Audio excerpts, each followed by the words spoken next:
yours. And it's a beautiful day. And I've got a lot of cool things that I want to share and show you.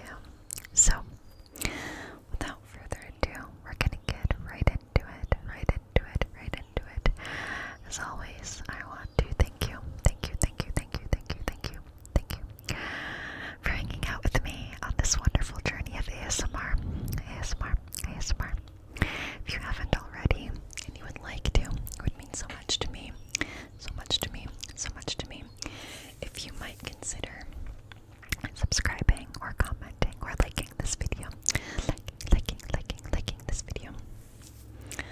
Just so we can help spread the word to others who might be interested in joining this journey of ASMR.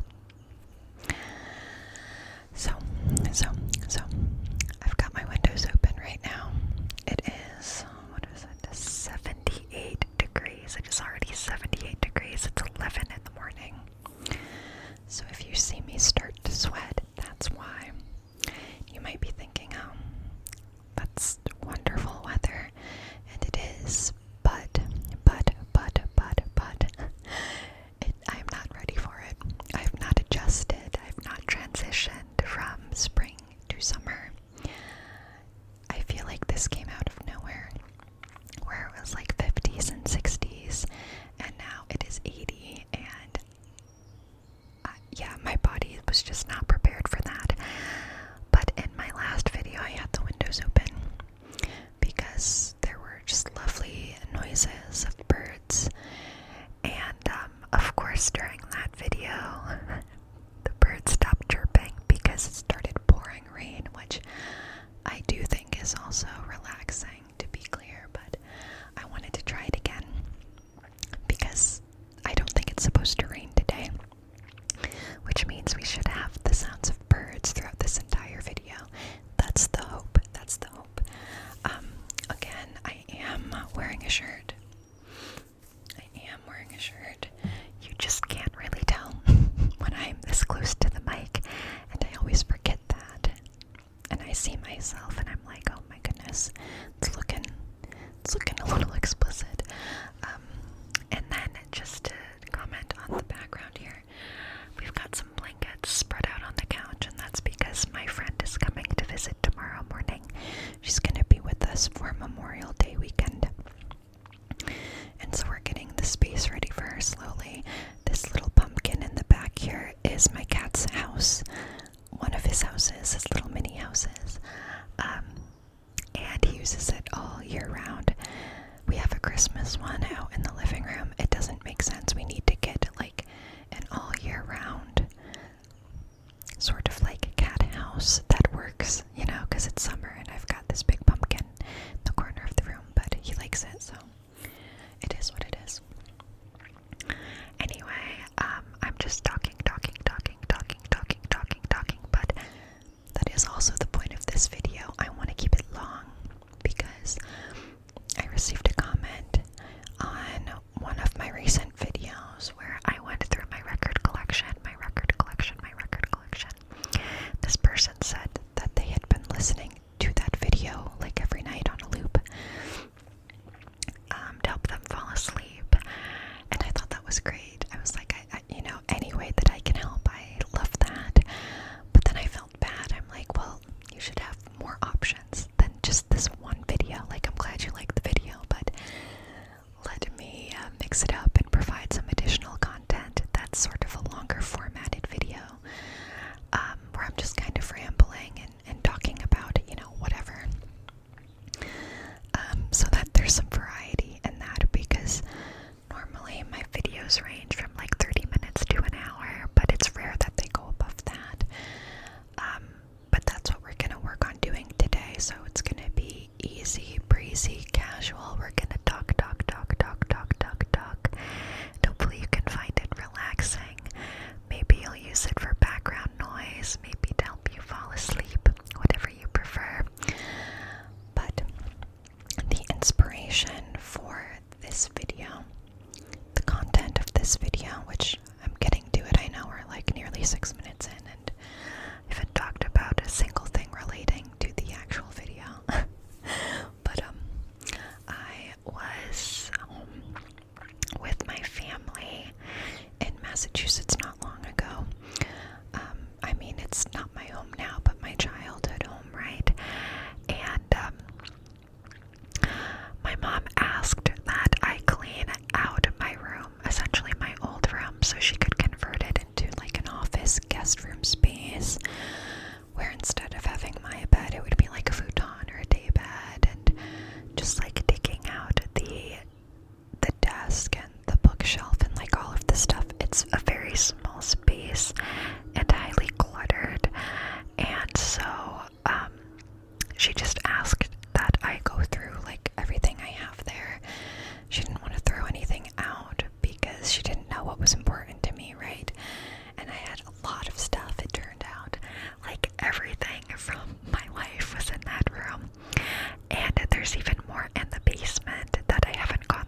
show off some of those things and share any stories that I have relating to them. I thought that could be a cool idea. And it's what won on the poll that I shared in the community tab maybe a week or two ago. So that's what we're going to do today. My desk right now is just filled to the brim with things that I'm excited to talk about, and I'm trying to do it somewhat chronologically, but we're going to see if I nail that. But I guess let's start. So, first of all, I'm realizing there are some car noises from down the hill. I'm hoping they're not annoying. I hope I don't have to close the windows because it is so nice out. Okay, we're gonna start with some baby pictures, and not like super baby, not like infant, like fresh out of the oven looking a little spooky baby. I'm talking like year 2. I honestly don't know, but I have like an entire like tote of photos with family members, with friends, and then all of my baby pictures, because I don't know, I guess my mom didn't want them. And so I figured I would show just a few off. I think this one is particularly funny because I just look so suspicious. Like, look at my eyes. I don't know what I heard or saw, but this was in my first home that I lived in for the first 6 or 7 years of my life. Maybe 6. The first 6 years of my life. It was an apartment right near my grandmother. And she would watch me a lot because my mom and dad would work. But anyway, I just thought it was funny. Like, don't ask me what I was so suspicious about, but clearly something. Allegedly, according to my mother, my first full-fledged sentence was, "What's with all this racket?" Which makes me feel like I was a little 100-year-old trapped in like a baby body, because what a weird first sentence. What's with all this racket? Like, where did I hear the term racket from? I guess maybe my grandmother. I don't know. So I feel like that's what's happening in the photo. I'm like, what's with all this racket? Okay. Here I am, a little bit older, hanging out in the garden. This was not my garden. This was my Xoxo's garden. And Xoxo is Polish for grandfather. If you are not aware, I am Polish. I am about 50% Polish. I have a hair in my mouth. Why is that always happening to me when I'm doing a video? I am also Slavic, Lithuanian, German, Irish. I'm like so many European things, like a European mutt. But primarily Polish, like that is my highest percentage of makeup is Polish. And so this was at my Xoxo's house. And to be clear, he's like my great Xoxo. He was my great grandfather. And we would go there every summer, like our entire family would. And we would have these shuffleboard tournaments. It's like a big family to-do. That was our tradition, and it's how we stayed in touch with all of our family members. We would just do these shuffleboard tournaments. I never won. We have so many family members. Oh my god, this hair is driving me nuts. Where are you coming from? Okay, I got it. Sorry. And it was nice. It was like always a perfect summer day. We would have barbecue and prizes and raffles and lots of desserts. And again, like that side of the family was huge, so I had lots of little cousins that I could play with, and I would bring friends, and it was like a big to-do. But in this photo, I'm clearly very young. this was his backyard. It was really lovely, and I loved hanging out back there, which, I don't know, I guess makes sense. I still love gardening to this day and all things nature, so kinda cute, kinda cute, kinda cute. Okay, this I also find funny because I am tiny and I'm wearing my dad's boots. Like walking around in these massive boots. My dad was a big guy, quite tall, quite large, as you can see in the boots, right? And I was just trying to walk around in them. That was also at my old apartment. Here I am, slightly older, not super old, but really enjoying my time out on the lake. And this was actually in Vermont. I spent a lot of time in Vermont as a child, teen, adult, because we have family here. So well before I ever moved here myself, I had visited all seasons. Like, we have a family place that we go to, and I have aunts, uncles, cousins. I think that's it, but a good chunk of people here that we would spend time with. And my grandma was born in Vermont, so she has close ties to it. She has like friends and family here as well. So anyway, spent lots of time here as a child. We would go out on the boat. My dad had a boat and my uncle had a boat, and we would go out and go tubing and do all of this stuff, but honestly it kind of scared me. Water kind of scares me. Okay, and then here I am at a friend's house playing pool. And these were friends of my parents, but then they also had a daughter who was my age, and so we would hang out. This was in their basement. They had a cool little game room set up. I was always rocking bangs as a kid, and the pictures, it's kind of hard to tell, but I was very blonde back then. As I grew older and spent a little more time in the sun, I had like bleach blonde hair pretty much. It was very light and brassy, and now as I've aged and it has darkened up, I did just shower a little while ago, so it's still slightly damp, but still it's nowhere near where it was when I was a kid. Like, that's kind of as bright as we're getting. Though I will say, with the summer and the sunshine, it will lighten up a little bit, but that depends on how much time I spend outside, because it's hot. It's hot.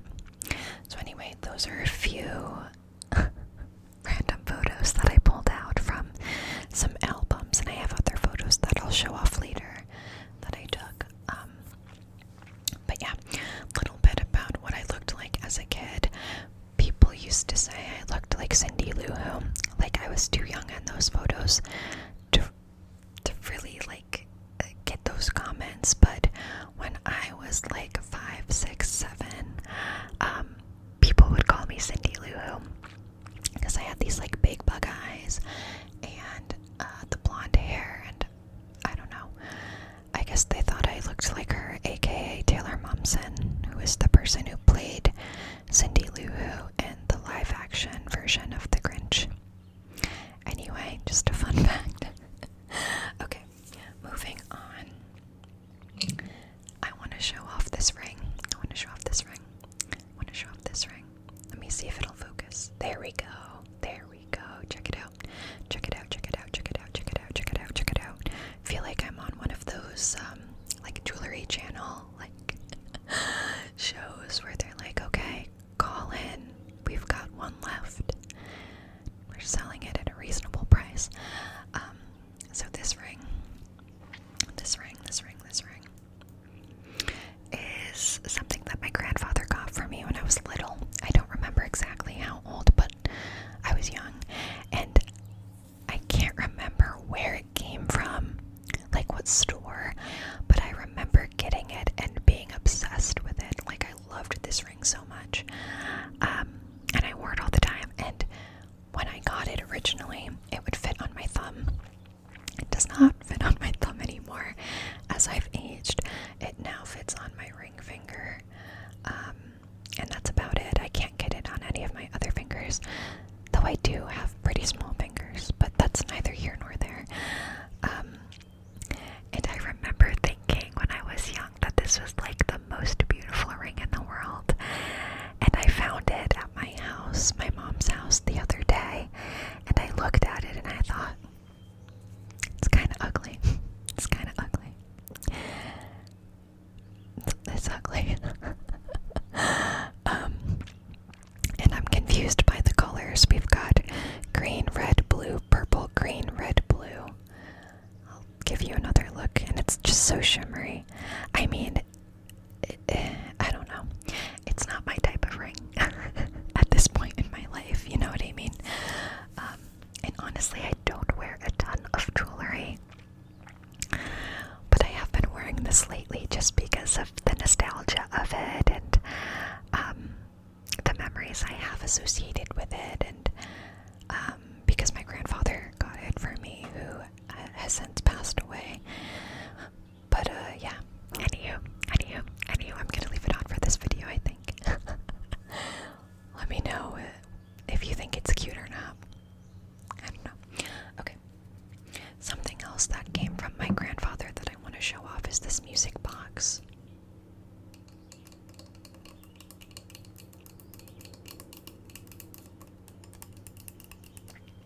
It says, "Dear granddaughter" on the front. Dear granddaughter, dear granddaughter. On the back, it says, "To granddaughter with love, heirloom porcelain music box collection. Plays You Are So Beautiful."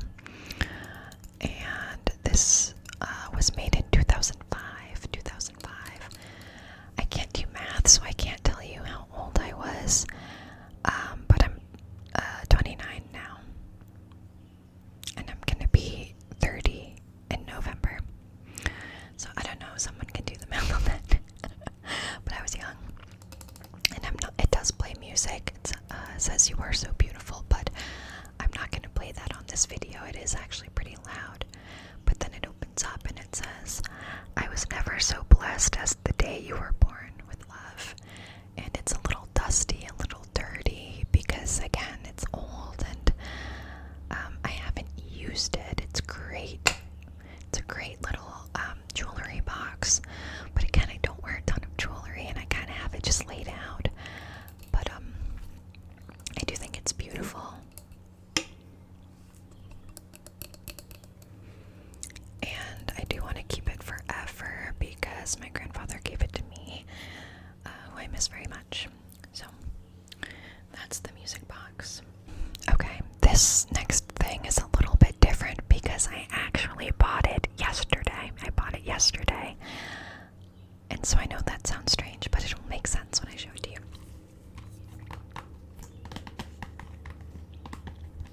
This is a 6-movie collection of some of my favorite childhood films. We've got the SpongeBob SquarePants movie, the Rugrats movie, the Hey Arnold movie, the Wild Thornberrys movie, and the Jimmy Neutron movie. Also Barnyard, which is, that's after my time. I've never seen that show or film. But these other ones, I had the films and the shows on VHS tape, and I remember some of them were orange, like the Nickelodeon orange, so it wasn't just a plain black VHS tape. They were colored, and I thought that was so cool as a kid. But yes, these were some of my all-time favorite shows. I loved Hey Arnold, the Rugrats, SpongeBob, and the Wild Thornberrys. I mean, I wanted to be just like Eliza Thornberry when I grew up, no joke. Just like obsessed with her. Jimmy Neutron I also liked a lot, but yeah, so I am excited to have like a nostalgic movie night because obviously I don't have those VHS tapes anymore, and even if I did, I no longer have a VHS player, VCR, because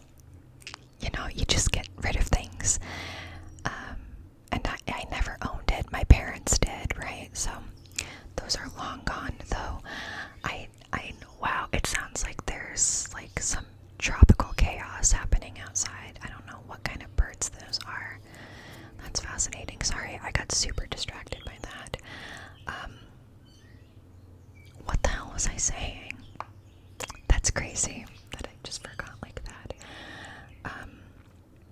Anyway, I'm excited to have a nostalgic movie night. I think we're gonna do it when my friend is here, because she works in the toy industry. She's all about like kid stuff. Me, not so much, but for like the nostalgic vibe, like I will schedule some time to like kind of get back into these, even if it's just once, right? So let me read the back. Join SpongeBob, his pal Patrick, and the rest of the Bikini Bottom gang as they embark on a thrilling, action-packed adventure. The Rugrats babies, intrepid explorers, and stars of Nickelodeon's wildly popular animated series take off on a feature-length adventure. The hero with the football-shaped head leaps onto the big screen in this delightfully entertaining feature film adventure for the whole family. A lot of adventures happening. I'm noticing there's a trend there. In this thrilling odyssey, one small girl with a secret gift tries to save the jungle's majestic animals from grave danger. Jimmy, his trusty sidekick, and friends must use all their genius to save the town's parents from the clutches of an alien race. And this laughter-filled adventure stars Otis, a carefree cow who spends his days singing, dancing, and playing tricks on humans, much to the dismay of his father. So, again, I have never seen or heard of Barnyard, but my roommate has, and I think it's because she has two younger brothers, so I don't know. This came out. Okay, so the SpongeBob movie came out in 2004, the Rugrats in 98, Hey Arnold in 2002, The Wild Thornberrys in 2002, and Jimmy Neutron in 2001. Barnyard came out in 2006, so that would make sense. It was a few years later, so I think I had moved on by then to other kid-oriented shows and films, I guess. I don't know. So anyway, that's that. Excited to give that a whirl. Probably this weekend. Okay. Last on my younger childhood sort of spectrum here. I've got a lot more, but it gets more into high school soon. I've got some Beanie Babies that I want to show off. We've got this little jellyfish guy, this little jelly. You can probably hear the little beads inside.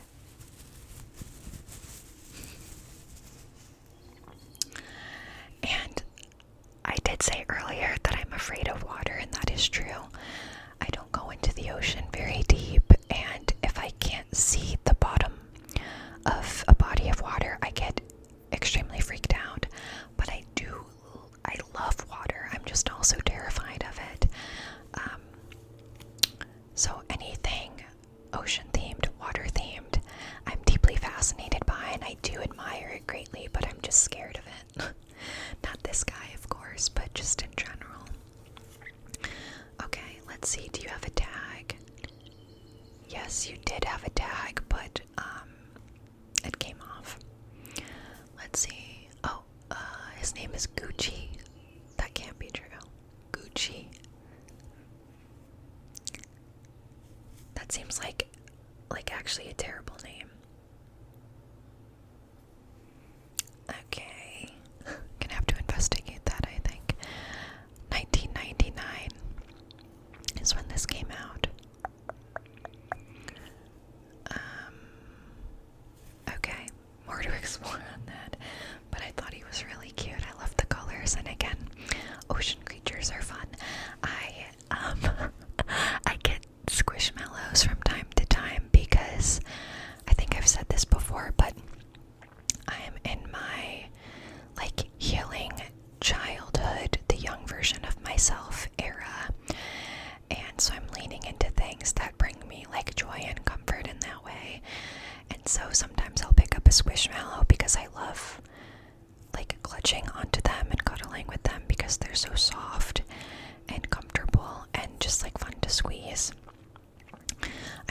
mostly for kids, but I'm considering it like an adult stuffed animal. Whatever. That's neither here nor there, but all of the ones that I pick up are typically like ocean themed, like sharks and what else do I have? I know I have beyond a shark. Is it a whale? I'll have to go and check. But anytime I get something, it's like blue or purple, and it's like related to water in some way. And I have a little like ocean area of my house, I guess. We have like this black, like skinny table bookshelf thing. And I have this big gold octopus sitting in the center of it. I have little like mollusks, not real ones. And I have from like old books, photos of sharks that I've framed. They're like black and white. So I really like dig into the ocean vibe, and then like all of the books in the below part of the shelves are all ocean themed, aquatic themed. So anyway, I've got another Beanie Baby to show off. This little cutie, look at him. You can hear the beats in this one as well. And I honestly had so many Beanie Babies as a child, but I only brought these two back with me. This is the November Beanie Baby, and let's see, his name is, I think it's November. Yeah, the name of the Beanie Baby is simply November. And what else does it say? It says, "My nose is the color of my birthstone topaz. It brings courage, honor, and optimism." And this Beanie Baby is from 2001. 2001. Again, I love the colors. I love this little sash looking thing. Just really cute. So I gotta hold on to him. Okay. Now we're getting a little bit older.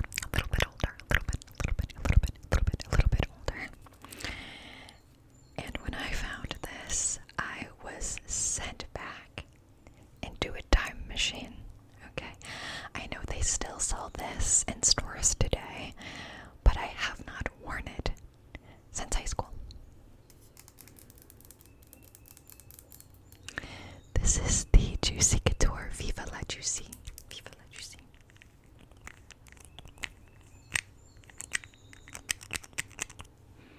Oh my gosh.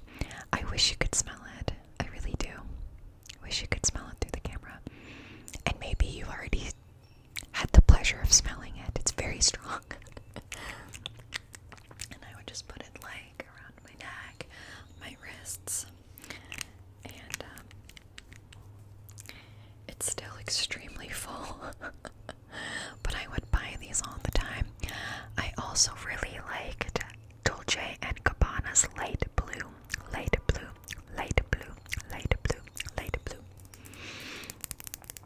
But this was my like number one high school scent.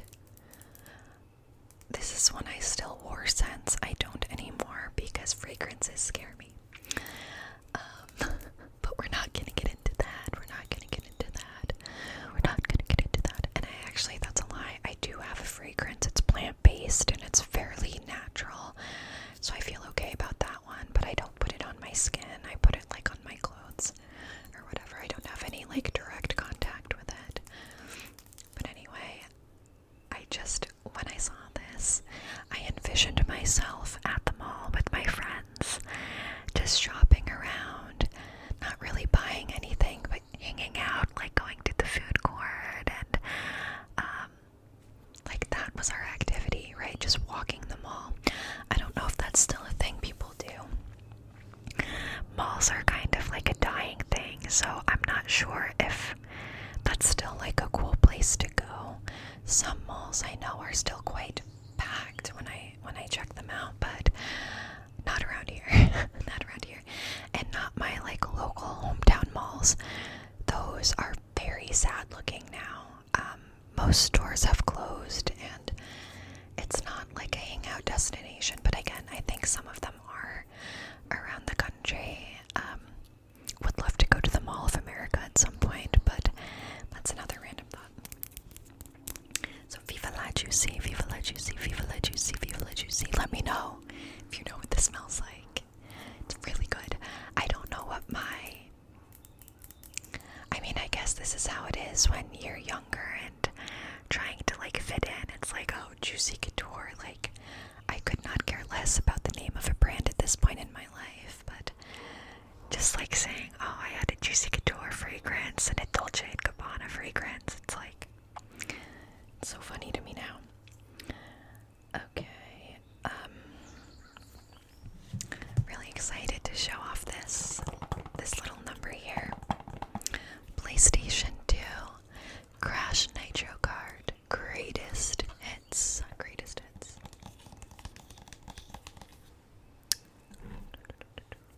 Okay, I'm gonna read the back of this. Bandicoots and bad guys, start your engines. Crash hits the track in his most fast-paced adventure yet. Kidnapped by the ruthless Emperor Velo and forced to race in his galactic coliseum, Crash must race his way to victory against foes both old and new to save the Earth from destruction. This is a game by Vicarious Visions and Vivendi Universal Games. It's rated E for everyone, though there is some mild cartoon violence, so be advised. Here's what the back looks like. I mean, look at those graphics, how fun. So, fun story about the PlayStation 2. I was gifted a PS2 from my dad. I was trying to think about how old I was. I swear I was somewhere between like 2nd and 6th grade. Maybe 4th. I know 2nd sounds young, but for some reason I kept thinking I was in 2nd grade when I got this. So I don't know, maybe I need to look back and see like what year the PS2 came out, but I remember my dad getting me one, and I think a lot of it was because he wanted one. So it was like, oh, here's this gift, but I'm also gonna play it with you. And I loved it, I loved it, I loved it. I had so many games, one of which of course includes Crash Nitro Kart, but I'm trying to think of the other ones. Okay, Simpsons Hit and Run. If you know, you know. That is the best game. I love Simpsons Hit and Run, and we're gonna come back to that. I have an update on that game in particular. I also had MTV's Pimp My Ride game. Honestly, not that good of a game, but I did play it a lot as a kid. Sims 2. I had not 1 but 2, not 3, not 1 but 2. I also had ATV 2, Off-Road Fury. What else? Shaun White snowboarding. Oh my gosh, Madagascar, the movie game. That was so fun. I had Harry Potter 2, which I hated because it was too hard for me as a kid. I couldn't get past any of the levels. I also had the Simpsons movie game. What else? I had a whole collection of games, and I am so annoyed with myself for getting rid of them because I held on to my PS2. I've held on to it since I got it. I did get a PS4 in 2020 because it's not that I felt like I needed a new console. I really hadn't played video games in a long time. But when the pandemic hit, I was like, not okay, and I needed something to fill the time of being home alone all the time. So luckily, a friend of a friend was selling their PS4, so I met up with him and I paid him for it. It was totally a reasonable price, and he gave me all of his games too, all of his PS4 games. So that's what I had been playing since 2020, and I still do. I also have a Nintendo Switch now, because that's what most of my friends have, and like the cross-platform of it all. Anyway, so I had been playing PS4 because it was like an important addition to my pandemic time. But I held on to my PS2. I couldn't get rid of it. I thought about it every time I moved or relocated, but because my dad gave it to me, I really struggled to get rid of it. And that is something that has carried me throughout his passing. Feeling really bad and guilty for getting rid of things that remind me of him. So I held on to it. I will say I'm getting better about releasing some of these items. When I was home and going through things, like I was able to part with certain items that reminded me of him or were his, because they were just not serving any real purpose sitting there. You know, they could be loved by others. I'm a big fan of donating things to like my local stores. So I'm able to, like, I'm improving. But anyway, never got rid of the PS2. That has been sitting in my basement for many a moon. And I recently did a big basement clean out because nothing was making sense. It was just like a bunch of stuff. So I went through everything and I found the PS2. And I told myself, either you are going to take this out of the box and you are going to use it, or you are going to donate it this month. I was like, I can't keep holding on to this big brick of a console and not using it. But again, I had gotten rid of most of my games. I had maybe 2 or 3 left, and I had a huge collection. But I was like, I'm never going to play this again, so I had donated them. But the reason why I had struggled to even play it to begin with is because it's old, right? So the colored plugins, like those ports, don't exist on new TVs now. And so like the red, the white, and the yellow ports I don't have on my TV. So I wasn't able to hook it up and play it. So I said, okay, let me go to my local thrift store. They have a ton of TVs. Let me see what the prices are like and if they have those ports. So I went the other day,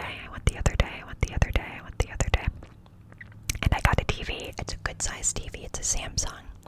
It had all of the ports I needed, and it was $24. Okay, so you best believe I picked that thing up. I picked it up, and I took it home with me. And I plugged my PlayStation 2 into it, and then the next day, I went to a local game store that we have. It's not like GameStop. It's like a very hyper-local used game store. And I searched through the PS2 collection, and I picked up a handful of games for really good prices. And I played ATV2 Off-Road Fury last night. And yesterday, I ordered Simpsons Hit and Run off eBay. I would have kept that game. Out of all of the games, I would have kept that one. But it was so scratched up, it wouldn't even play. It skipped at like the home page. Couldn't get into the game. I had tried everything to fix it. Couldn't do it. So I parted with that many years ago. And I keep thinking about it. I'm like, oh, I miss Simpsons Hit and Run. I want to play that game so bad. So I bought it on eBay yesterday, and it should be coming like sometime in the next week. So I'm really excited about it. So I kept my promise to myself. I am back to playing the PlayStation 2. I have my PS4 and my Switch upstairs in my living room, and I have the PS2 set up downstairs in my basement, which honestly I think is a great place for this summer because, again, it's hot and it stays really nice and cool in my basement. So it's a good place to get some respite and to recharge when I'm feeling warm. We do have an AC. But I like to use it as little as possible because, I don't know, I'm cheap, I guess. I have solar panels, and that helps with our electric bill. But still, it's like if I can avoid it, I would like to. I also picked up a cheap little kiddie pool yesterday that I can just go sit in. And it's not just me.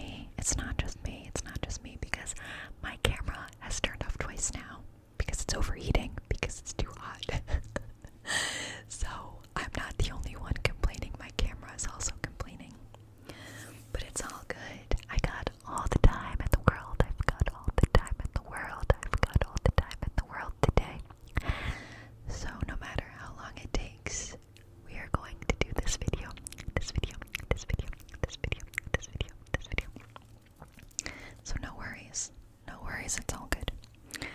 So anyway, I think that covers my PS2 story. But, yeah, again, deeply attached to that console in particular. I used to have a Nintendo 64, and I wonder where the heck that went. That I do not know. I could probably pick one up at one of those, like, local game stores I was talking about, but I don't know that I have a real need for it. There's actually a place in Burlington that you can go to. It's like a bar slash ski shop slash, I don't know, event space, and they have a Nintendo 64 there that you can just like go play whenever you want. So I feel like I get my fill from that, but anyway, neither here nor there. Okay, I have two books I want to show off. And actually, I wish I had a third that I could feature. And I'll start with that one because I don't have it, but one of my favorite book series as a child was Lemony Snicket's A Series of Unfortunate Events. I devoured those books. I loved them so much. I read them over and over. I had every single one. And I actually somewhere do have a signed copy of the first book that I received recently, like in the past few years, because I loved that series so much. So I will treasure that, and I wish I had the forethought to bring it over for this, but anyway, you've likely heard of it or seen the film. Really good. Just too good. I also recently donated the full Twilight collection. So what is it? Twilight, New Moon. Is there one before Breaking Dawn, or is it Breaking Dawn, like 1 and 2? Oh yeah, Eclipse. Was Eclipse before Breaking Dawn? Or was... It doesn't matter. I also devoured those books, though, as well. And those were thick books for a kid. Anyway, I didn't think to bring either of those, but what I do have is Archie's Double Digest.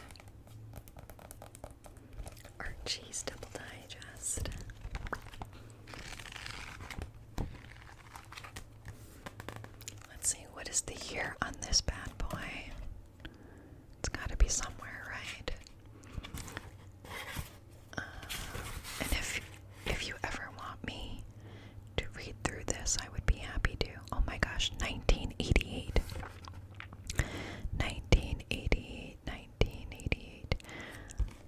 Obviously that's older than I am, but I would go to like antique thrift bazaars with my grandmother, and a comic at,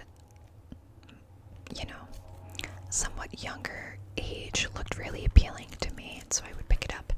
And I had lots of Archie comics, actually. This is number 35. When it came out, it was $2.25.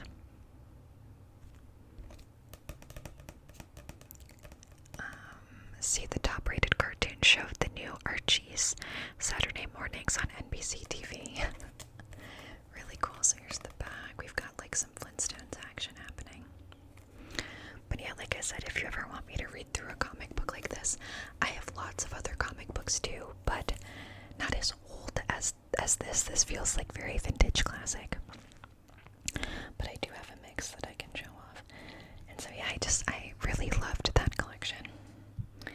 I think my all-time favorite book that I read as a child, and when I say child, I mean kind of like preteen, early teens, is this. It's called It's Kind of a Funny Story.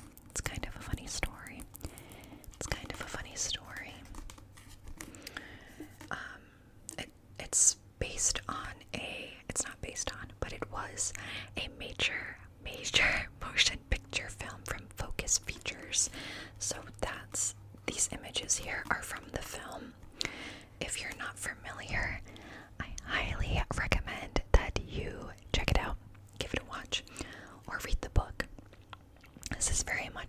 adult read, but I just love it. It's by Ned Vizzini.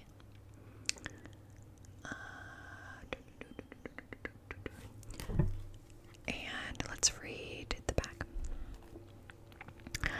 Ambitious teen Craig Gilner is determined to succeed at life, which means getting into the right high school, to get into the right college, to get the right job. He accomplishes step one by getting into Manhattan's extremely selective executive pre-professional high school, and that's when things start to get crazy. At Craig's new school, the pressure is unbearable. There, he's just average, and maybe not even that. He sees his once perfect future crumbling away. Craig stops eating and sleeping until one night he nearly unalives himself. Craig's episode gets him checked into a mental hospital, where his new neighbors include, I'm going to say addicts. I'm reading this now, I'm wondering how much I should say, like on YouTube. We're going to skip this sentence here.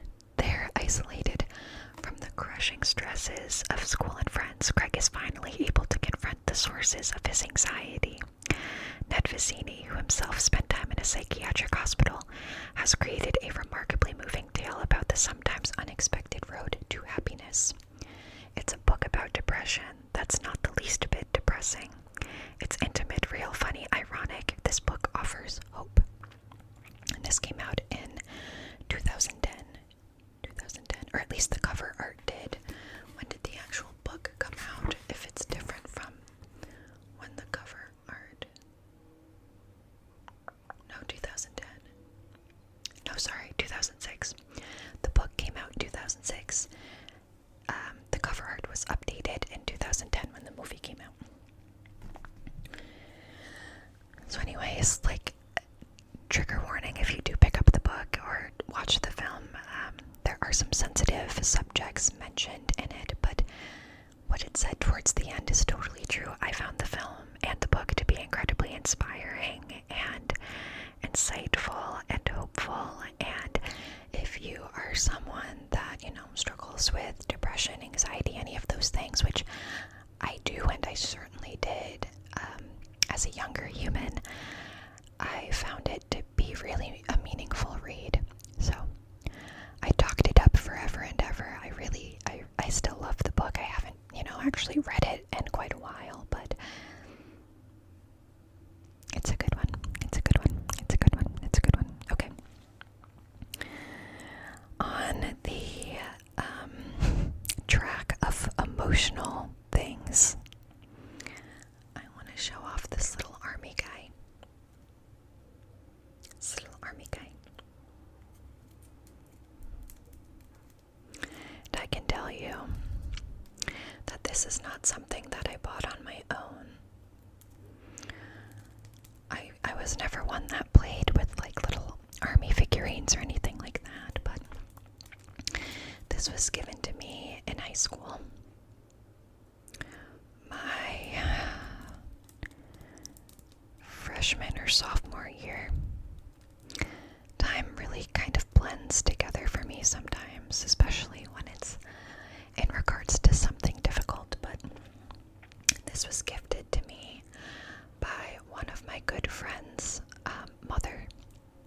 his mother, because when he was 14, he got into a car accident and passed away. And so this is something that he had in his room. And she gave it to me because she knew that he and I were good friends. And she gave me a few other things too, like a few stones that he had collected, and like a pencil box that I had signed, things like that. But I hold on to those things. Really a tough time in early high school. Again, as I mentioned, it was a car accident. He was 14, he was behind the wheel, it was not a good situation. He was with another friend.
music that was explicit. Like, oh my gosh, I was so lame.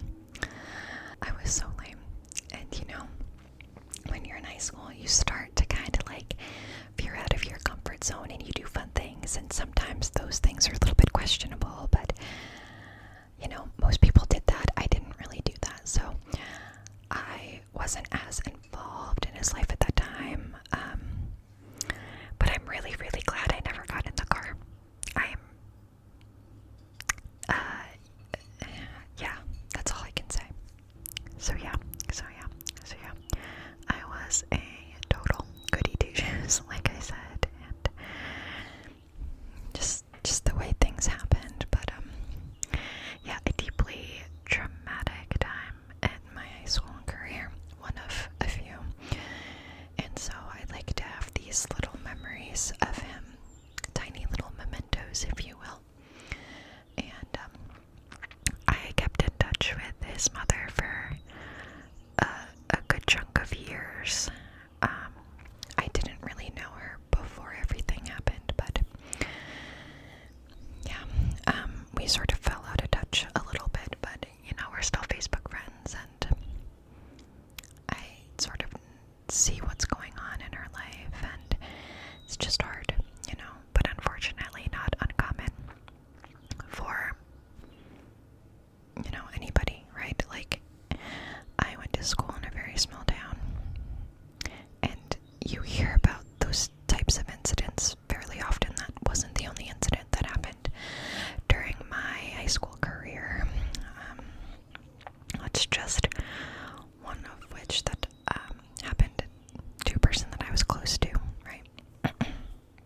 So anyway, that took a bit of a turn, a little bit heavy. So we are going to bring it back up with something that is actually deeply comical, and I'm not even going to preface it with anything. I'm just going to show you, and then we'll talk about it. You might be thinking, is that a binder about Leonardo DiCaprio? You would be correct. I took a film studies class in high school, and we had a project where we had to feature some, like, film actor for some reason, like why, I don't know. And I created this on January 8th, 2011. So I'm gonna flip through it briefly. I think it is both so weird and so funny. And I love that I still have it. Okay, starting out, we've got a biography here. I'm not going to read it because it's crazy, but the biography of Leonardo DiCaprio, I got a 98 on that one. We've got lots of photos, okay? Like, way too many photos. I thought he looked really good in this one, so that was full page. Here's another one. It's too much. And I have his filmography listed all the way through. Again, I did this in 2011, but I had films listed all the way through 2013, films that had been announced, which include J. Edgar and The Devil in the White City, which I think was renamed, right? I'm trying to think of what movie that was. But I've seen a lot of Leonardo DiCaprio films. Always loved what he was in.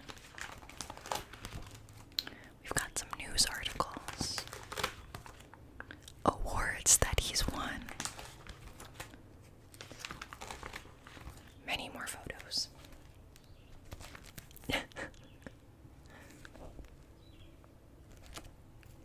Like what?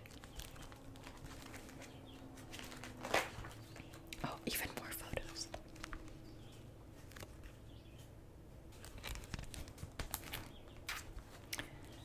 And we've got some quotes as well. Okay. People want you to be a crazy, out of control teen brat.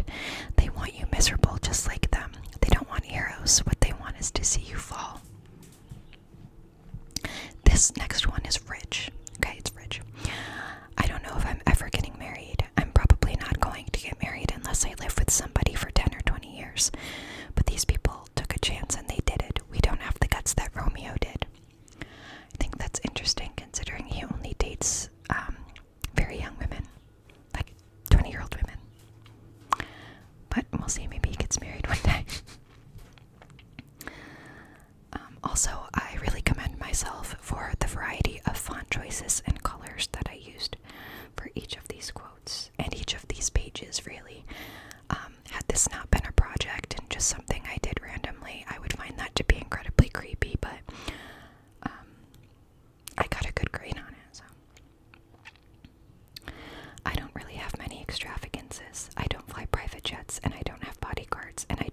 crazy things.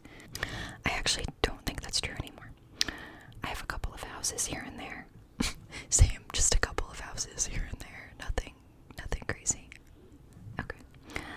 I bought a very expensive watch, and I'm going to buy a really expensive movie poster.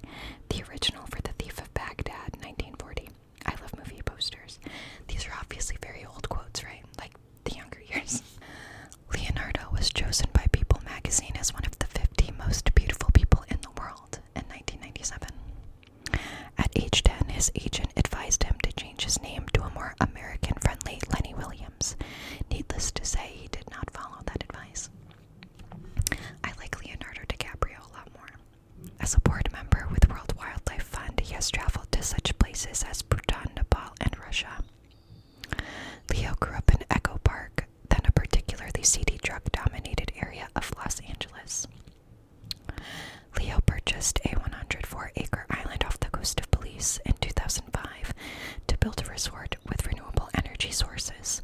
The purchase price for the island, Blackador Cay, was estimated to be $1.75 million, which for an entire island doesn't actually sound like that much in like modern day real estate. You know what I mean? I mean, it's way more money than I'll ever have, but I'm surprised that it wasn't more for an entire island, but I don't know. I also had the pleasure of writing a thesis called Blood Diamond versus Inception.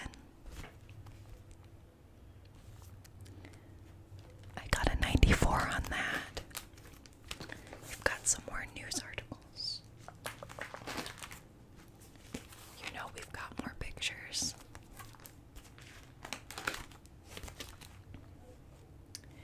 And then the works cited. So, anyway, I felt the need to share that because it's probably the strangest thing that I have to show off for you today. Really random. Completely forgot I had it, but truly a big Leonardo DiCaprio fan. Inception was my favorite movie for the longest time. It's too good. Really good actor. And I've seen so many of his films. I just picked up a DVD the other day to add to my DVD collection. I think Catch Me If You Can. Anyway, let me know if you like any of his films. Okay, moving on.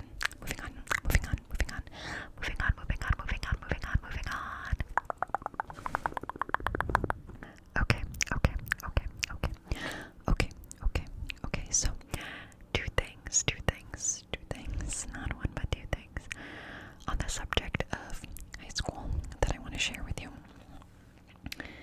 The first is my graduation cap, which I found out I still have.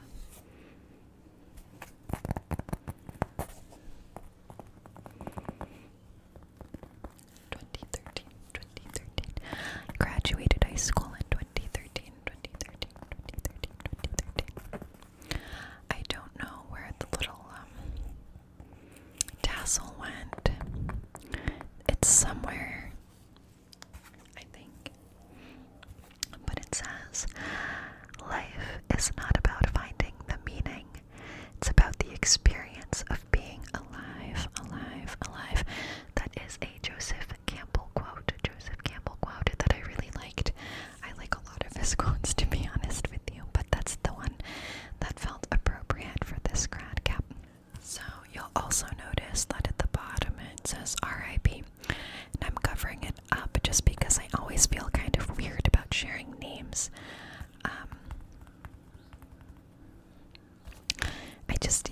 I don't have permission to share other people's names, but the first name is my dad, which is just dad, right? But then the other name is of the person, my friend who passed away, so that's why I covered it up. But I didn't actually design this cap, my best friend did, and we'll call her V. She's one of my high school besties, and she's quite the artiste. I am so sorry about the train that's going by. It keeps stopping and starting again. So anyways, she made my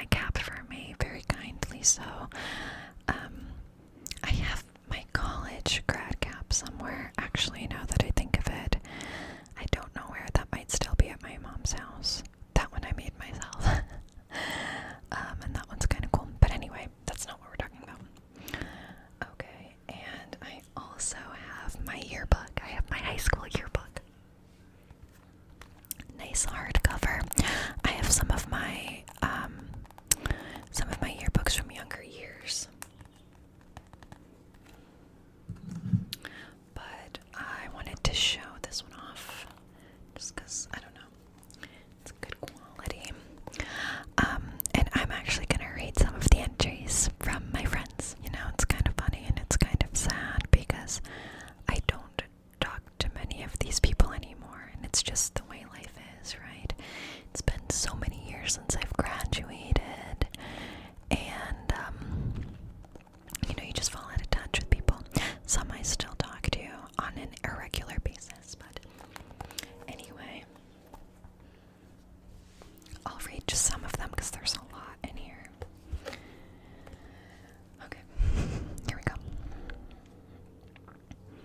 I can't believe we're graduating. Wow, time flies. Feels like just yesterday we were going to Vermont and going tubing. Those were the days. Now you're going off to college and we'll find new friends. That's sad.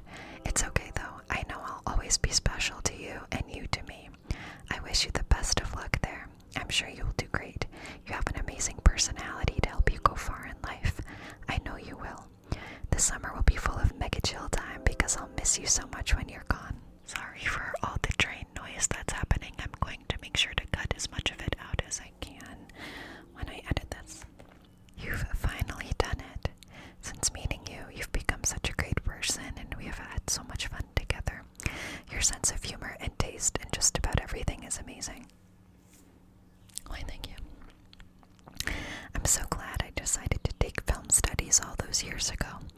You're one of the best people I could possibly have in my life, and even though I've been gone a year, I'm so glad we're still so close. We're not close anymore. It's tough. Okay. We've known each other for a long time. Remember softball? Good times. We survived AP English, and now we can go off to college and become world-renowned authors. I'll see you at the theme park this summer. Good luck, and don't forget to have fun in college. I still remember the Boys and Girls Club and how tan you were. I can't believe it's been so many years. I've always loved your personality, and the world will too.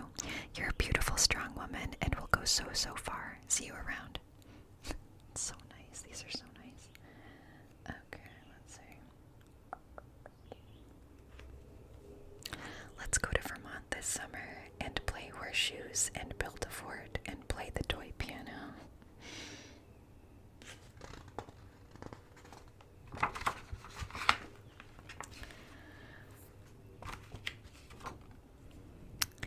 Great to get to know you. Thanks for your kindness, especially towards the earth. We need more people like you. Good luck in the future.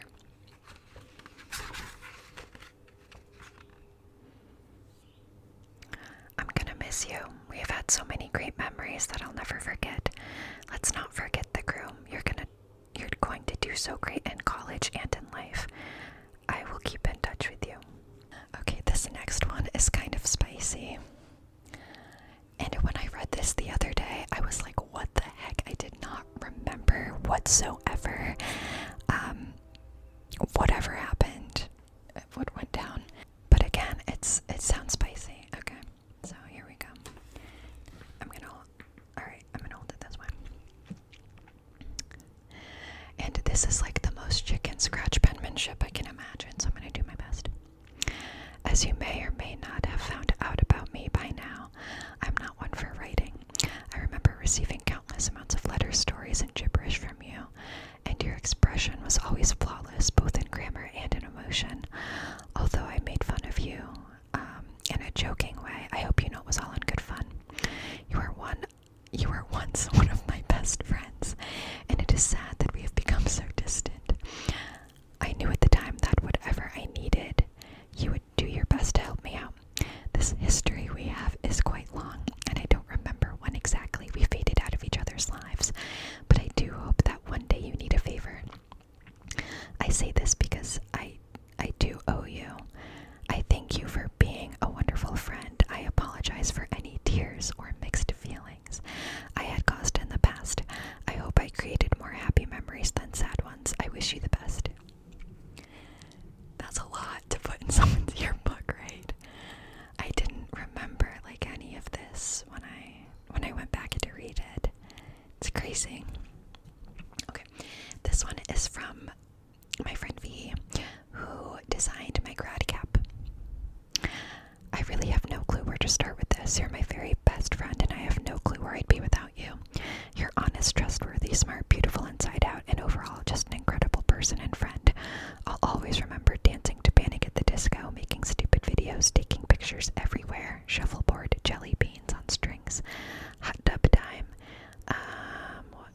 to see, etc. I know you'll be in New York, but we're not allowed to lose contact. Seriously, you're the best friend anyone could ask for, and I'm going to miss you like crazy next year.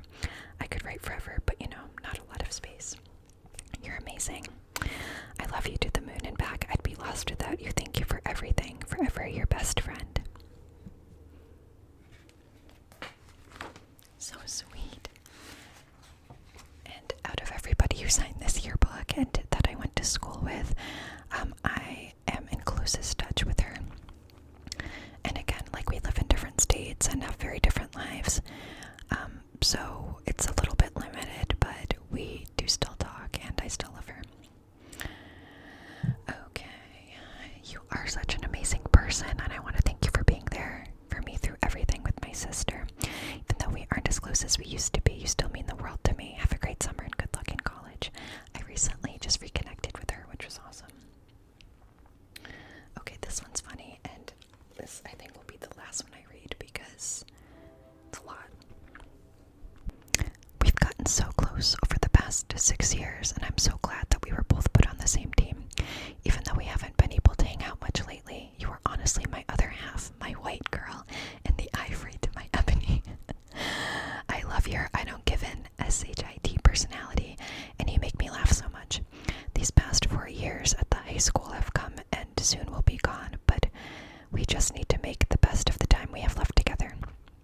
When you go away, don't make any more black friends. LOL JK, but don't forget me because I will never forget you. And let's always stay in contact because you're the best friend that anyone could ever have. Love you, white girl. Haters gonna hate. I am, I don't know. I'm sort of in touch with her still. We had done a really good job of staying in touch. And I went to her wedding, and now she has a kid, and I think a lot of time, goes into being a parent once you hit that point in life, which I have not hit. I am single and child-free, so, and she lives in a faraway state at this point, so we don't connect as much as I would like, but all the love for her. I do miss her. So anyway, little trip down memory lane there. Okay, a few other items. How long is this video so far? Okay, we're getting there, Okay, so I want to show off something that looks like really useless, but is meaningful to me.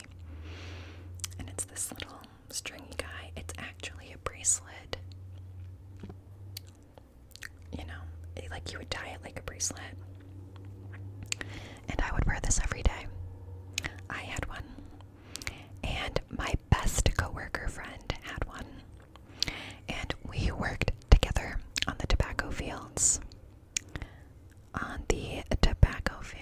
When I was younger. I'd say between 14 and 16. Yeah, 14 and 16. I worked on the tobacco fields.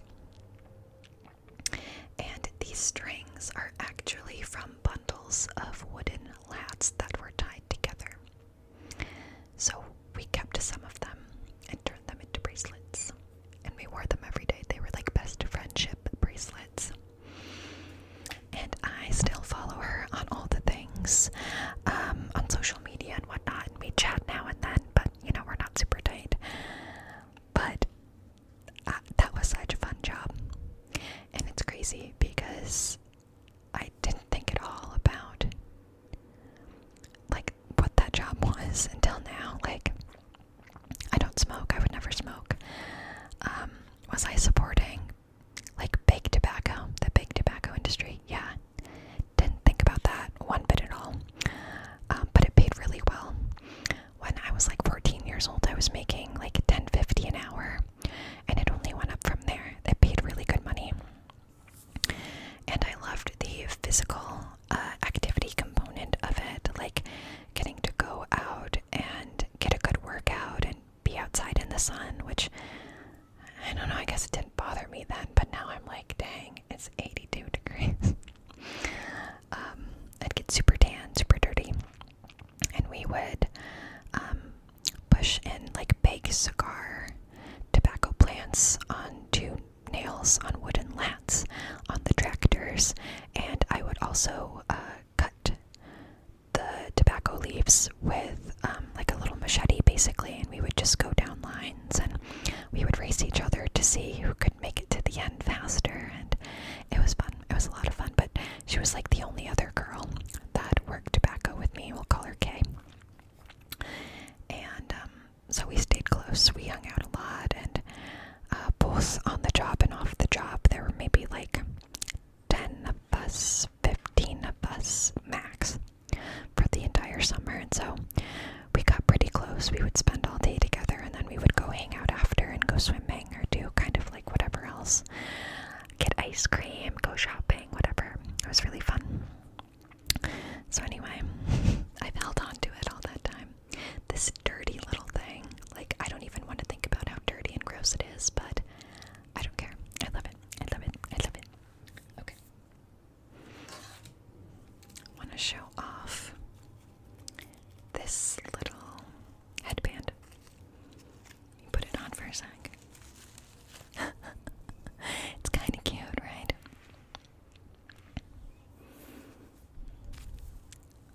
Okay, I like it, I like it, I like it. So this I got at a Bavarian festival. A Bavarian festival. Local in town. Childhood town. And I went with my mom and my nana, who is very Polish, and went to all of the sort of like Polish, German, what have you, like local fairs and festivals. This was through a church that she had gone to, and I picked this up when I was there. I thought it was really cute. It used to have purple and white strings that came down, but those must have fallen off over the years. But I think it's really cute. I really do. I have not worn this thing in 5 ever, you know what I mean? It's been a really long time, but it's kind of fun to have it on right now. Just looking at it, I'm like, dang, that's kind of cute. That's kind of cute. So yeah, I haven't gone since. I went like 2 or 3 years in a row. And then my nana got older, and you know, she has since passed on, but I keep this, and it makes me think of her in that time. So good stuff, good stuff, good stuff. Also, being that I grew up in Massachusetts, that was my first state of residence. You know I got a Red Sox ball. You know it.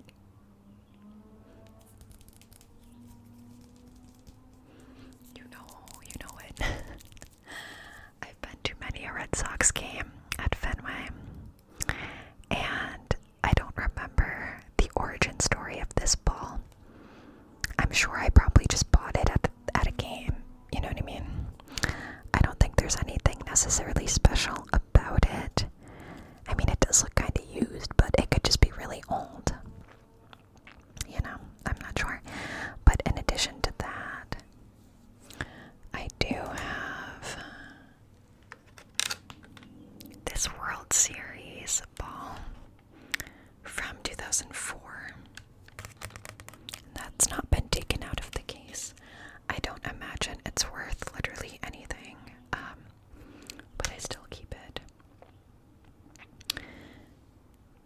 Let's see. Yeah, they versed the Cardinals in the series, and they won 4-0. So, I don't know. I had that in my room. Okay. Also, I mentioned... Did I mention this? Yes, I totally did. That I used to work at a theme park. I think I've mentioned that in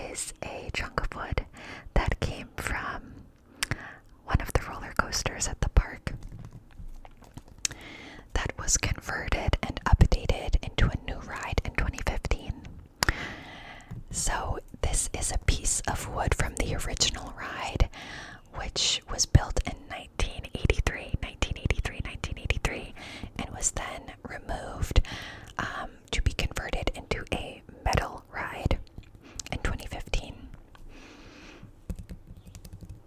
And I got to keep this little chunk of ride.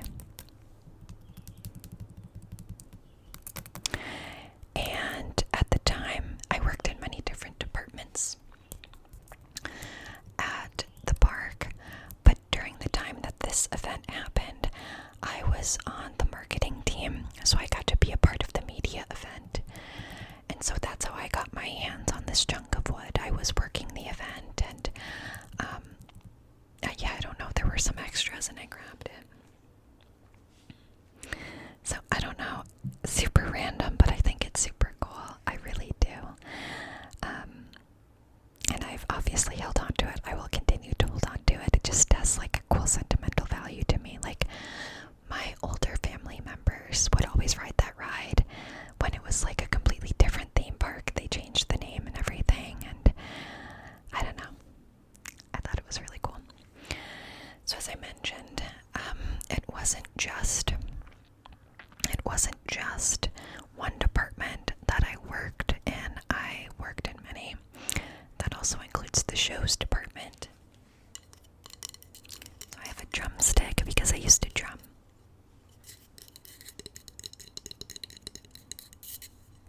I sure did many moons ago. I would drum.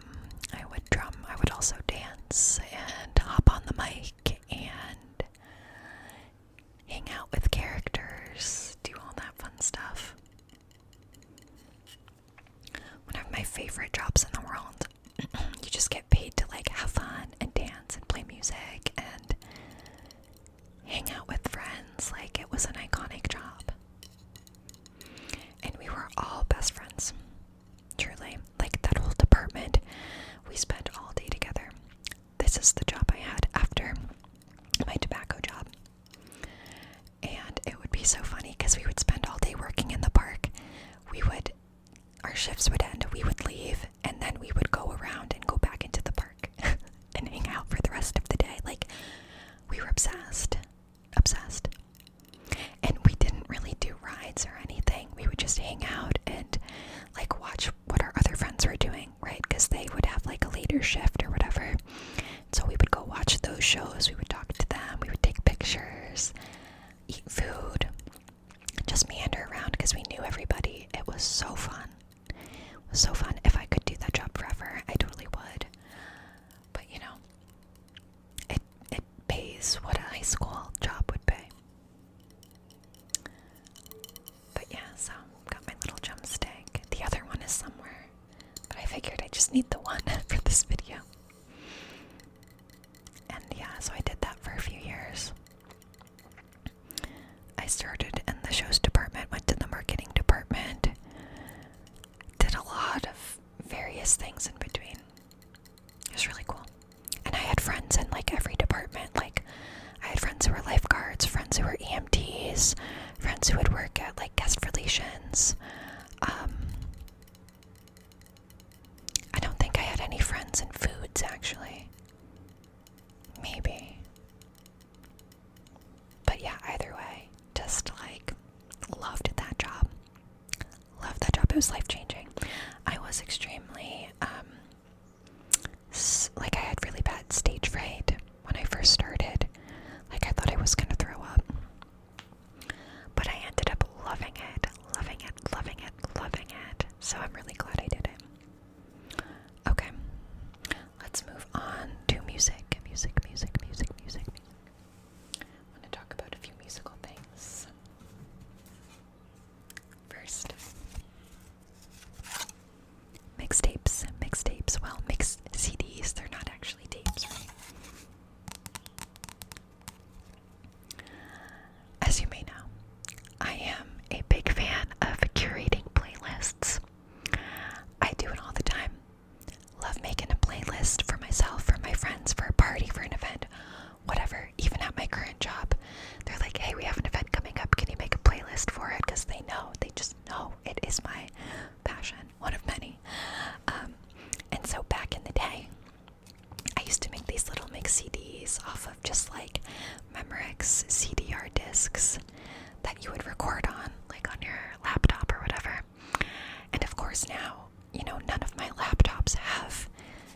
CD-ROMs where you can just like stick them in. You can't burn a CD anymore unless you're on a really old system or you have some kind of adapter or whatever. So it's been many years since I've done this.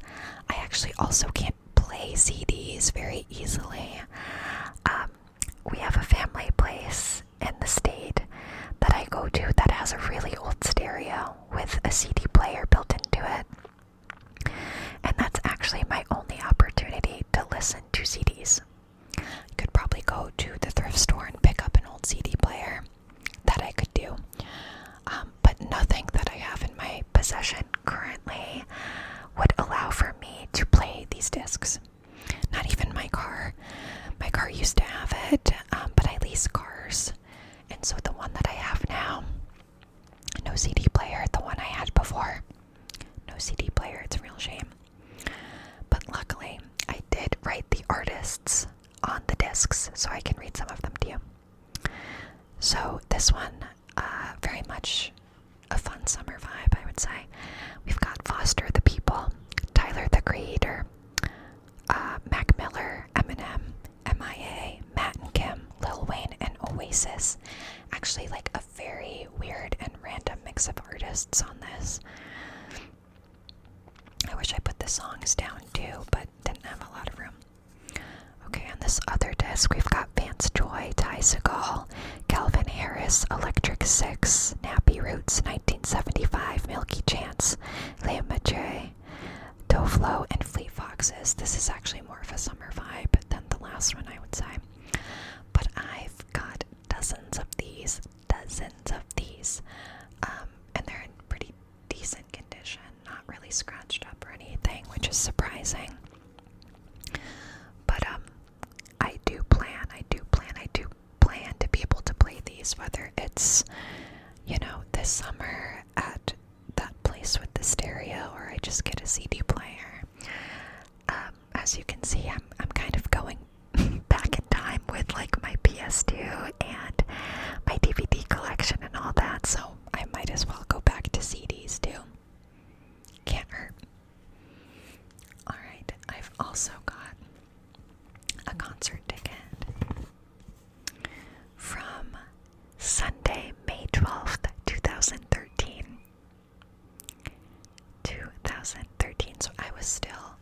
So I was actually still in high school when I went to this concert, and the Yeah Yeah Yeahs were my most favorite band at the time. They're still one of my favorites. This was at the House of Blues. It was standing only, so we were on the floor. The ticket cost $32 with $7 in tax and fees, which is crazy now. I feel like it's skyrocketed substantially, but at the time it wasn't bad. Yeah, I had the best time. I actually had to convince, it didn't take a lot of convincing, but I made a PowerPoint presentation for one of my best friends at the time, begging him to go with me because I didn't want to go alone, but I wanted to go to the show so bad.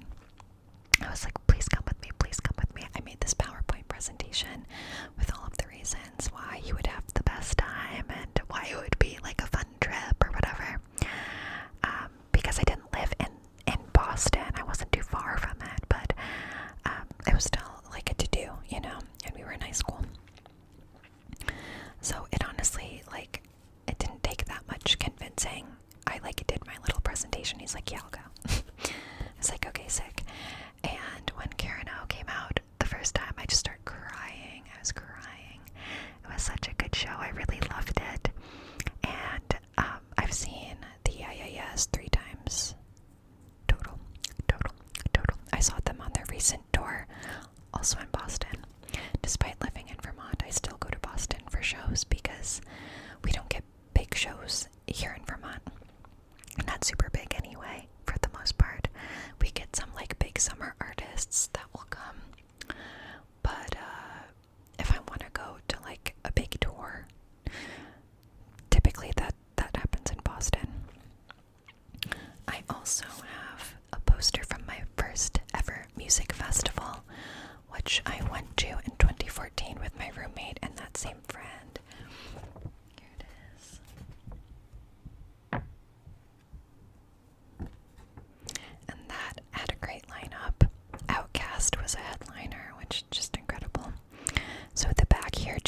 like check-in time, lodging information,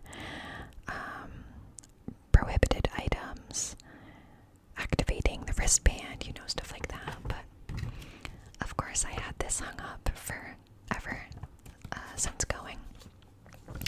I went to that festival 3 or 4 times, but they announced this year that it's done. Firefly is over. It is expired. It is dead, which is a real shame because, again, that was my first ever major music festival. It took place in Dover, Delaware, along the Speedway. And, man, good times, a lot of good times. So it's a shame. But there are other music festivals somewhat local to me, and of course the ones that are farther away. Let me know if any you've been to. I'm dying to get to Bonnaroo at some point in life. I just haven't yet, and that's in Tennessee, so that's a trek for me, but I'm willing to do it at least once, and if I really like it, I'll keep doing it. But it's expensive, and for Firefly, I was able to just drive, which was super convenient. It was a long drive, and now it's a longer drive too, but it's still totally doable. Tennessee, that's quite the drive. I would have to fly, and it adds up pretty quick, especially these days where everything is just expensive left and right. But yeah, if you've seen any of my videos, I'm a big music girly, big music festival girly. I love all of it, everything about it. I am planning to go to at least one this summer, and who knows, maybe it'll end up being more, probably not, but I'm excited to at least go to one. And yeah, so again, it's a shame. Rest in peace, Firefly. Good times, good memories. It is what it is. A lot of festivals don't make it these days. It's such a saturated market. The competition is pretty steep, and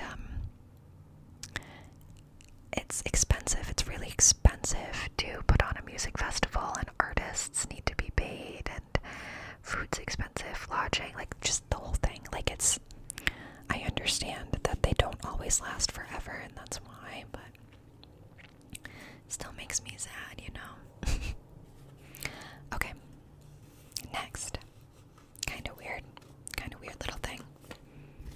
I have an acceptance letter from Penn State. And there's a story behind this because if you've heard me talk about it before, I didn't go to school at Penn State.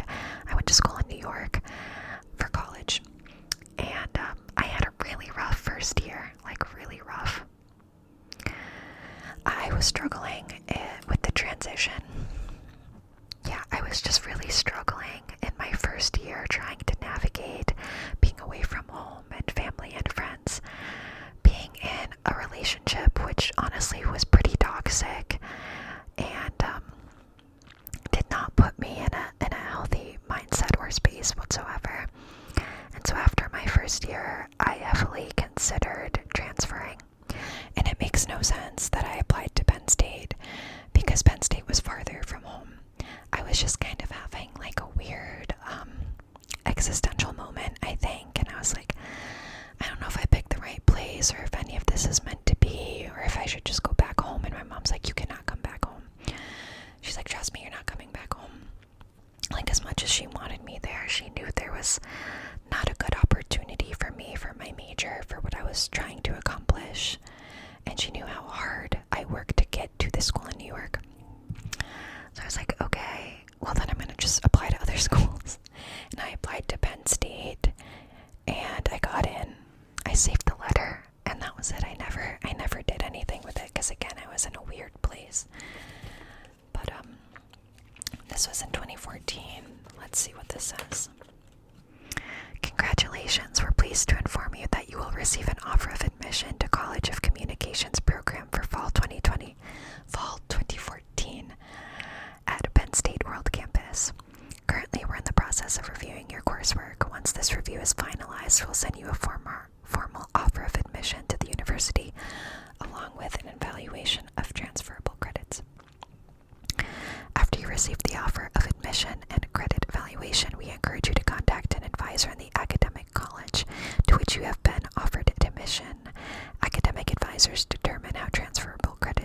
used to meet Penn State degree requirements and help you begin the process of registering for classes. We look forward to welcoming you to Penn State.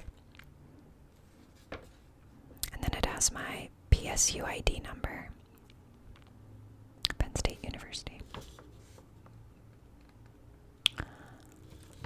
That was such a weird time in my life. And I'm really glad I didn't go because the following year, okay, wait, so this was in April of 2014. So this was like the first half of my sophomore year. Yeah. After that, I really found a sense of community and lots of friends, and you might not think this about me, but I actually joined a co-ed academic fraternity, and that's, I think, what kept me there and kept me without transferring, because, again, I really found that sense of community that was so important to me. And you hear about sororities and fraternities in a really bad way, and it's valid. A lot of it's very true, but with academic, pre-professional Greek life, at least at my school, very different. It's nothing like a social fraternity or sorority. For us, it was like holding networking events, doing resume workshops, like giving presentations on how to get internships, having like alumni mentors, like things of that nature. It was very much to help you in your professional career. And in that, you find people that, are doing what you're doing, who have the same majors, have the same aspirations. And it was so valuable. My friend who's coming to visit this weekend, I met through that fraternity. And my roommate was also in that fraternity.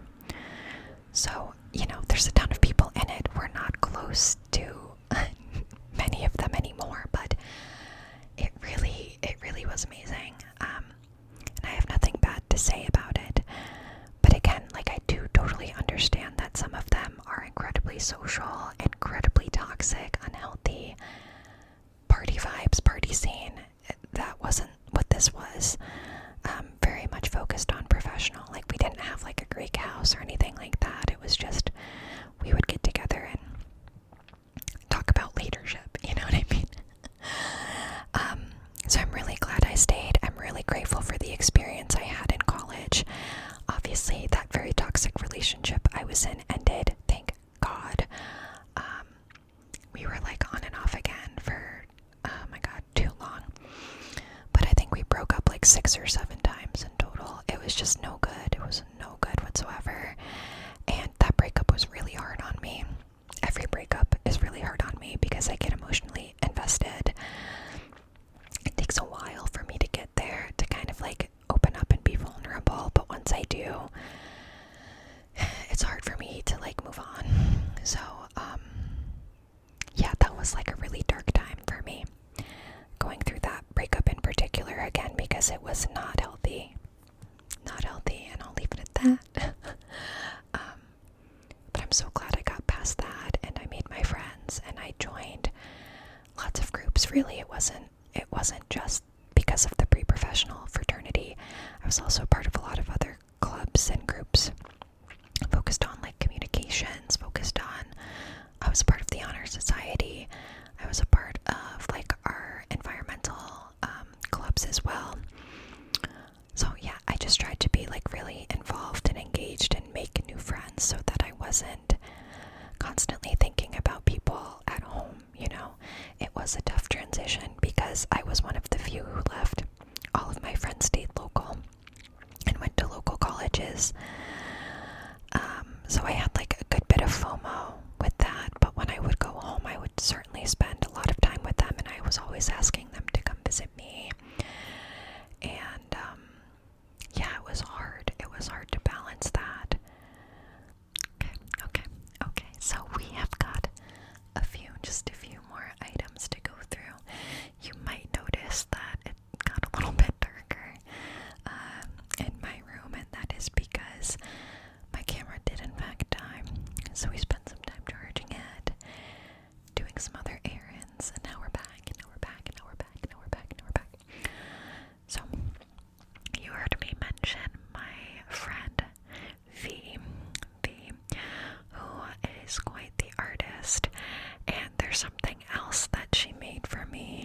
aside from my high school graduation cap that I would like to show you. And let me give you the view first, and then I'll read what it says.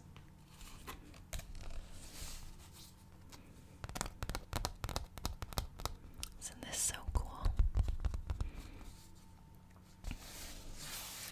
So again, I've been obsessed with the sort of ocean theme for a while, and that's why this piece of art is centered with an anchor, a black anchor. And the quote says, "Our anchors we will weigh, our sails we will set, the friends we are leaving we will never forget." Let's read it one more time. Let's read it one more time, one more time, one more time. Our anchors we will weigh, our sails we will set, the friends we are leaving we will never forget. So, I really love this. I really love this. I really love this. And this was something that she also made for me in high school that I still have to this day. I love it, love it, love it. Okay. I feel like we're going slightly out of order here, but I think that's okay. Because like I said, there's just a few items left. My neighbor just started to mow their lawn, so I'm hoping that the mic isn't picking that up too heavily. It is what it is, you know. Okay, so we've got this photo album, this cutesy little photo album, and within it there are pictures that I have taken over the years. I would say late high school, early college years. Nothing crazy, but I would love to show them to you if you're interested in seeing them. So the first one, I'm trying to think of the best way to do this. Let me move my camera just a smidge. Okay, there we go. That should be a little bit better. So this first one is a tree. Crazy, right? With little pink blossoms. I took this in New York. Sorry about the glare.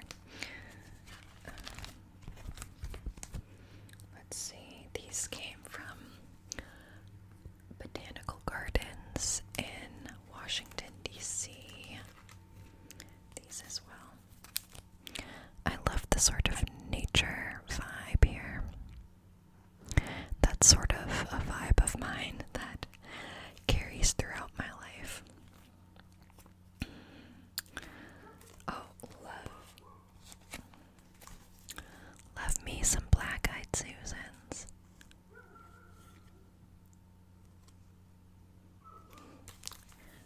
So those are really cool. Okay, let's see.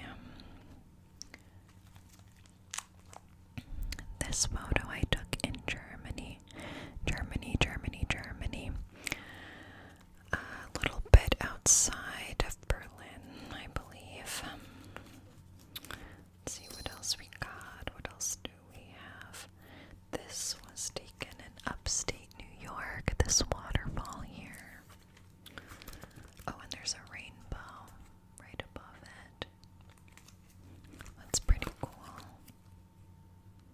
This was taken in Vermont. Again, sorry about the glare. The lighting's a little funky right now. These are also from a botanical garden. Couldn't tell you exactly which one. Might have also been in DC. Don't remember where I took that from. Could be New York, could be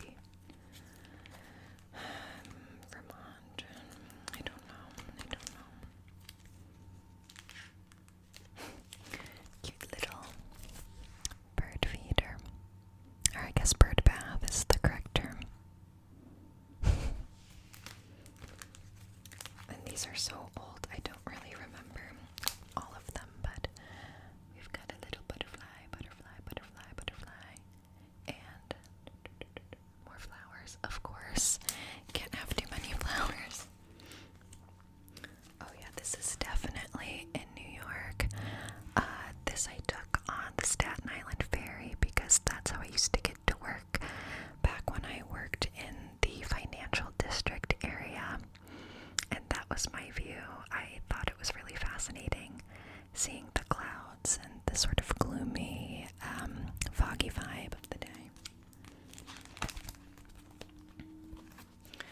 This I took in Astoria, Queens, back when I lived over there. That was at Astoria Park. And that about covers it. It's just a little small photo book. And I have some space left. I really should have kept up with it. I do still like to take photos. Nothing too crazy. I can use a DSLR. And my roommate has one, but I don't really have a fancy camera anymore, other than this vlog Sony camera that I use to film videos, and just my iPhone. So, I mean, it's a fun hobby that I would like to get more involved with, but again, those cameras cost a lot of money, and so I'm not urgently going out to get one and to pursue that hobby in any more elaborate way than I'm currently doing, if that makes sense. But I do love my photo albums. I have many, not just of nature photos that I take, but just throughout my life. And I thought about showing some of those off, but again, I'm mindful of showing other people's faces. Like, I don't want to do that without their consent. And most of the photos I take are with other people, right? So I don't know, maybe I can really handpick a selection at some point, or do a video with somebody where we go through photos. I don't know. I can think more about that, but that's why I only just showed a photo album with nature photos, if that makes sense. So just to clarify. Okay, this next thing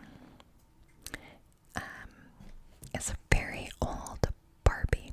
It is a part of the Holiday Memories collection.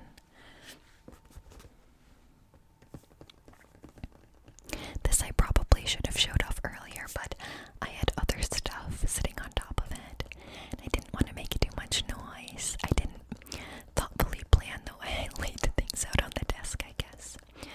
But this is the Barbie, and let's open up the box. Isn't she gorge?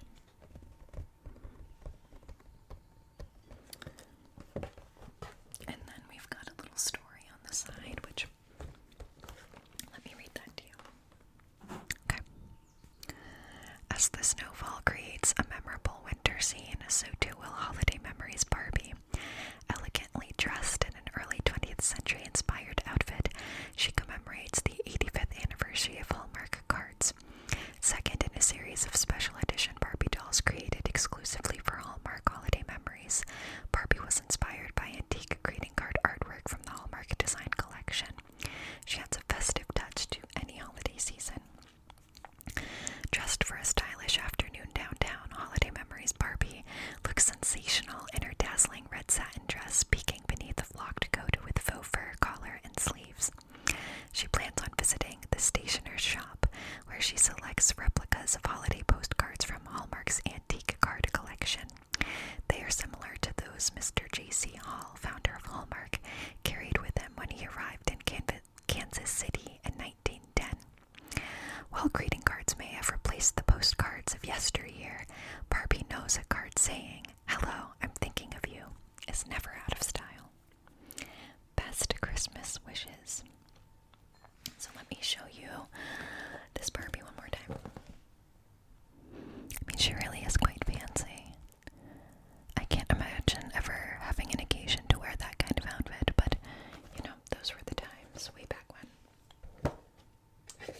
And let me see what year this came out. 1995, so just 1 year after I was born. And does it say anything else? I think it was $45 at the time, which feels like a lot. And honestly, no one in my family purchased this Barbie. It actually came to us through an odd job. My dad used to do removals, repairs. He was a handyman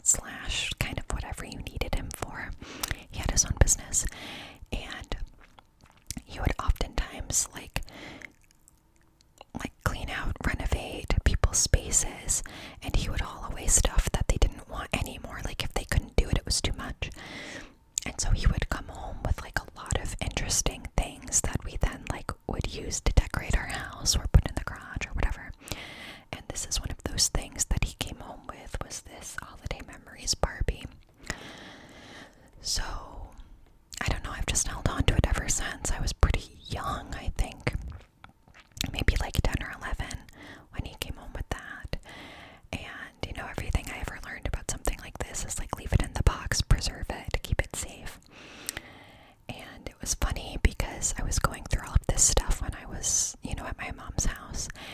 And my stepdad was like, oh my god, that's gotta be worth so much money. And I was like, probably not, because these people just like willingly gave it away to my dad, you know. And if you look on eBay, I mean, they'll sell for, or at least they're listed for up to like $250, $300, which is a lot. But I think in his head he was thinking it was worth like a ton, like I was holding on to some rare gem or something. But it's cool because, you know, I like to just have it. It's not like I'm trying to make a buck off of anything. I appreciate the memories that I have associated with things like this, you know. So I'll continue to hold on to it, and yet, who knows, maybe one day it will be actually worth a lot, but I think it's, you know, probably not super likely. And I'm fine with that. I'm fine with that. I'm fine with that. I'm fine with that. I'm fine with that. Okay. So I have one more show and tell item to display, and it's actually something quite different from the mix. It wasn't something that was mine necessarily, but it was in my room. And I'm like, why was this in my room? It was clearly my mom's / dad's, but I was like, do you want this? Do you want to keep this? And my mom's like, no, I mean, I have no purpose. I have no reason to keep it. If you want it, take it. And it sounded like they would just get rid of it otherwise. And I was like, oh, I will absolutely take it. And it's, I don't know. I feel like I kind of cling on to these like random objects. But I am deeply fascinated by it. So let me show you.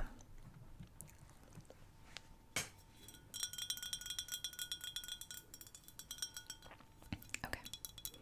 So what we have here is the dead red unwine. The dead red unwine. The dead red unwine.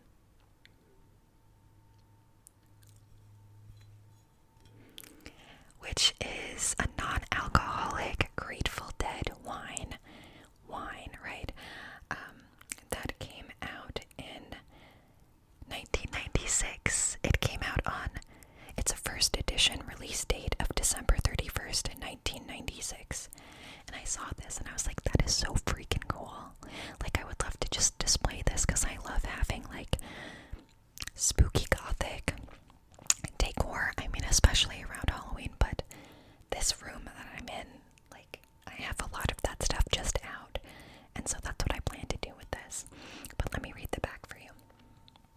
Grateful Dead, Skeleton and Roses. This venerable image dates back to a black and white illustration of a 19th century edition of the Rubaiyat of Omar Khayyam. I am so sorry, I'm probably saying that very wrong. With color added, it proved to be an ideal visual for artists designing posters for a band that had changed its name from the Warlocks to the Grateful Dead. This is a California premium de-alcoholized red table wine. Limited edition collectibles featuring legendary Grateful Dead images, non-alcoholic, so it can be enjoyed by all fans and collectors. Produced and bottled by the Long Strange Trip Beverage Company, and best when enjoyed by August 9th, 2005. So I will not be cracking this open, I'll tell you that, but again, I'm obsessed. The little skeletons on the cap here, the dancing skeletons, I just love it. Because again, like, not only do I love that sort of gothic aesthetic, I love music, I love the Grateful Dead. I mean, it's not like I'm a number one Grateful Dead super fan or anything like that, but I respect and appreciate them, and whether or not I'm a Deadhead, I think this is a really cool thing to have in my home. So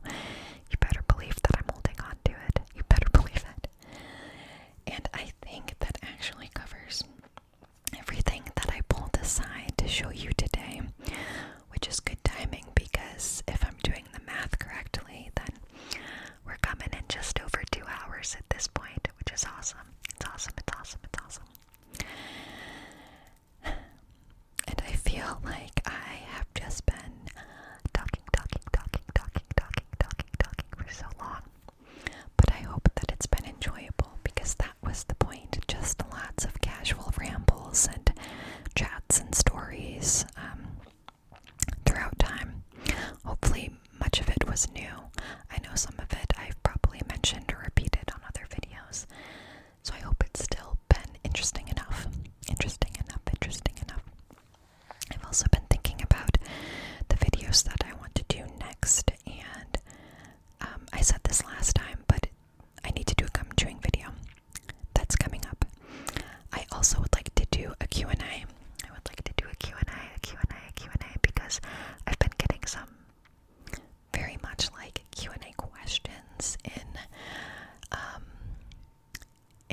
like comments on my videos. And so if people are genuinely interested and have questions for me, I would love to answer them. I haven't done a Q&A in a really long time, so that's probably the next thing I will start a poll for in the community tab. Just see if anybody does have questions, and if not, that's fine. But if that is appealing or interesting to anybody, then I'm certainly happy to make that kind of video. As you can probably tell, I'm fairly open, kind of an open book about my life, and happy to answer pretty much any question, as long as it's not like, what's your address or anything like that. But yeah, I think that could be a fun little thing to do. And of course, I'm always thinking of other ideas.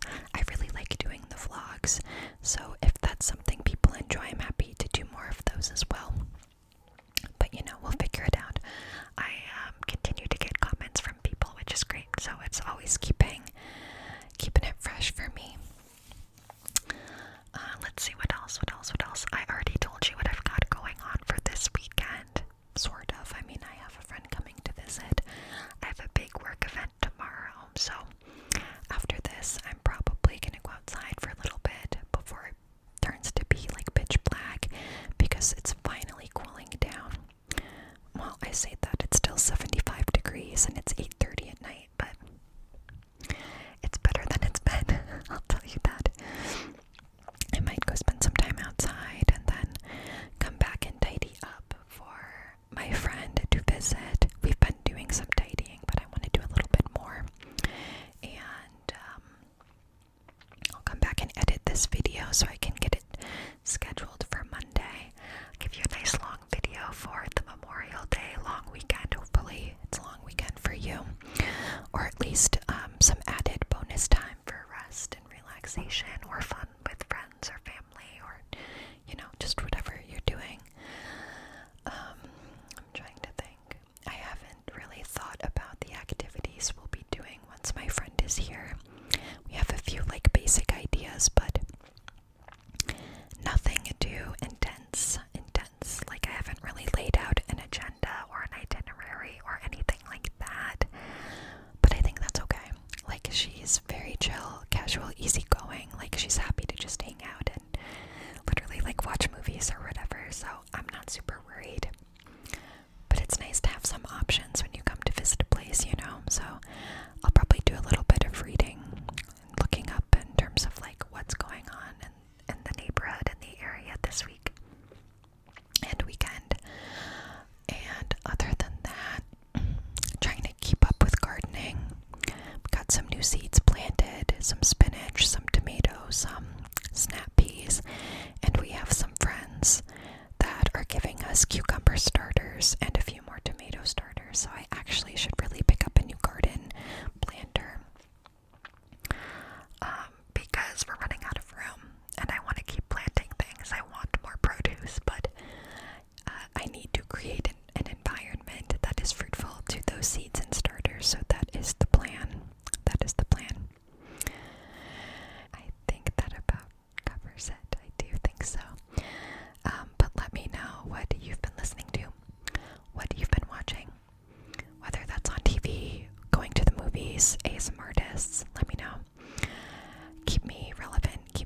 That's just the nature of it. That's always what happens.